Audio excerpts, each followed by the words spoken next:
asalaamu calaykum waraxmatullaahi wabarakaatu. daawadayaal ku soo dhowaada barnaamijkii nuxurka buugaagta oo aynu kaga hadalno nuxurka iyo qodobada ugu muhiimsan ee buugaagta. maanta waxaan ku soo qaadan doonaa buug la yidhaahdo 7 caado ee ay leeyihiin dadka adduunka ugu saamaynta badan leh, waxaana qoray qoraa Maraykan ah oo la yidhaahdo Stephen R. Covey. waa mid ka mida buugaagta ugu muhiimsan ee looga hadlay ahmiyadda iyo faa'iidooyinka ay leeyihiin caadooyinka wanaagsan.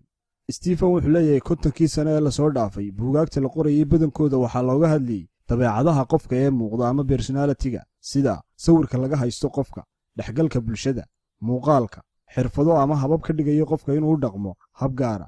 buugaagtani ahmiyad may siinayn sidii uu qofku noqon lahaa ee waxay xoogga saarayeen sidii uu muuqan lahaa. balse 150 sano ka hor buugaagta la qoray waxaa looga hadli jiray sida uu noqon lahaa qofku ama dabeecadaha qofka ee dahsoon, sida daacadnimada, tawaaduca ama isdhuldhigga, dulqaadka, dabeecsanaanta, isxakamaynta iyo geesinimada. Stephen caadooyinka uu buuggiisa ku soo qaatay waa kuwa taabanaya dabeecadaha qofka ee muuqda iyo kuwa dahsoonba. haddaba Stephen Covey wuxuu caado ku qeexay isugeynta ama barta ay isugu yimaadaan aqoon, xirfad iyo doonis. marka aad shayga garanayso wuxuu yahay, xirfadna u leedahay sidaad u qaban lahayd, sidoo kalena aad doonayso, markaas ayuu shaygu caado ku noqon karaa. caadada koowaad, be proactive. noqo qof ku dhac leh. ha sugin dhacdooyinka, ma jiraan wax nasiib kuugu imanaya ama si kedisa kuugu dhacaya. hana noqon qof keliya ka falceliya dhacdooyinka. noqo mid u heelan ahdaaftiisa iyo waxa uu u baahan yahay. hana sugin isbeddelka ee adigu samee. Stephen wuxuu buuggiisa ku sheegay inay jiraan 2 goobo oo ugu yeedhay goobada hamiga, oo ka kooban waxyaalaha qofku had iyo jeer uu jecel yahay inuu wax ka beddelo laakiin aanu awoodda u lahayn, sida siyaasadda, cimilada, waxa ay kaa aaminsan yihiin dadka kale, dhaqaalaha, qaladaadka dadka kale iyo fikiradooda. iyo goobada saamaynta oo ka kooban waxyaalaha uu qofku awoodda u leeyahay inuu wax ka beddelo, sida caadooyinkiisa, tacliintiisa, xirfadihiisa, waxyaalaha uu jecel yahay iyo xamaasadda uu hayo ashyaada. haddaba dadka uu Stephen ugu yeedhay reactive-ka ama falceliyayaasha waxay had iyo jeer ka fikiraan goobada hamiga ama waxyaabaha aanay waxba ka qaban karin, iyagoo had iyo jeerna ka cawda caqabadaha nolosha. sidoo kale dadka proactive-ka ama dadka ku dhaca leh waxay had iyo jeer diiradda saaraan goobada saamaynta, waxayna ka fikiraan waxyaalaha ay wax ka qaban karaan. caadada labaad, begin with the end in mind. bilow adigoo dhammaadka maskaxda ku haya. mar kasta oo aad wax bilaabaysid, xataa haba yaraatee, ku bilow adigoo garanaya dhammaadka, maskaxdana ku haya meesha aad u socoto. waxay arrintani kaa caawinaysaa inaad mar walba hore u socoto, kuuna noqoto dhiirigelin iyo awood kuu jiidda inaad gaadho hadafyadaada. caadada saddexaad, first things first. horraysii howlaha muhiimka ku ah. had iyo jeer waa inaad horraysiisaa howlaha muhiimka ku ah, adigoo dib u dhigaya howlaha aan muhiimka ahayn ama aan degdega ahayn. markaas Stephen isagoo ka hadlaya kala horraysiinta howlaha wuxuu buuggiisa ku soo bandhigay shaxdan howlo muhiim ah oo haddana degdeg ah, sida cibaadada, shaqadaada maalinlaha ah, maalmaha imtixaanka. arrimahani waxay u baahan yihiin inaad fuliso.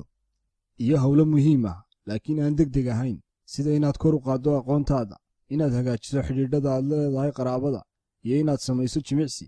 arrimahan haddaanad si degdega u samayn, waxaa laga yaabaa in aanay isla wakhtigaas saamayn kuu geysan, laakiin ay ku saamayso mustaqbalka. marka arrimahani waxay u baahan yihiin inaad qorshayso. iyo howlo aan muhiim ahayn laakiin degdeg ah, sida inaad ciyaar hadda soo dhacayso soo daawato. arrimahan oo kale waxay u baahan yihiin inaad dib u dhigto. iyo sidoo kale howlo aan muhiim ahayn degdegna ahayn, sida inaad isticmaasho Facebook, inaad tagto meheradaha fadhi ku-dirirka. arrimahan oo kale waa inaad gebi ahaanba ka tagtaa, maxaa yeelay waa arrimo dib kuu dhigaya. Stephen 3dan caado wuxuu ugu yeedhay private victory ama guusha shakhsiga ah, waxayna kaa caawinayaan inaad gaadho guushaada iyo ahdaaftaada shakhsiga ah. sidoo kale waxay kaa caawinayaan inaad noqoto qof isagu isku filan oo aan cid kale ku tiirsanayn. caadada afraad, think win-win. u fikir, guulayso, kayrkaana ha guulaysto. Stephen caadadan wuxuu ku sheegayaa waa inaad u fikirto guulayso, kayrkaana ha guulaysto. ha noqon qof guushiisa u dulmara qof kale, ama guushiisu ku xidhan tahay khasaaraha cid kale, amaba isagu guushiisa uga tanaasulay inay cid kale guulaysato. tusaale ahaan, haddaad haysato shirkad, suuragal ma tahay inaad guulaysato iyagoo aan guulaysan shaqaalahaagu sidoo kale? maya, suuragal ma aha. waa inaad ka fikirtaa shaqaalahaagu ha guulaysto, adiguna sidoo kale guulayso, markaas ayaad guul gaadhaysaa. caadada shanaad, seek first to understand then to be understood. isku day inaad dadka fahanto ka hor inta aanad raadin in lagu fahmo. dadka oo dhan ayaa jecel in la dhegaysto lana fahmo waxay sheegayaan, haddana sidaasay tahay dadku iskuma dayaan inay qofka kale dhegaystaan ama fahmaan. waxaa dhacda marmarka qaar inaanay dhegaysan qofka intuu hadlayo, iyagoo iska dhegatiraya ama iska dhigayo kuwa dhegaysanaya, amaba ku mashquulsan inay diyaariyaan jawaab celin. haddaba si laguu fahmo loona dhegaysto waxa aad sheegayso, waa inaad adigu dhegaysataa marka hore qofka kale, kadibna raadiso in lagu fahmo. caadada 6 synergize, awoodda wada shaqaynta ama iskaashiga.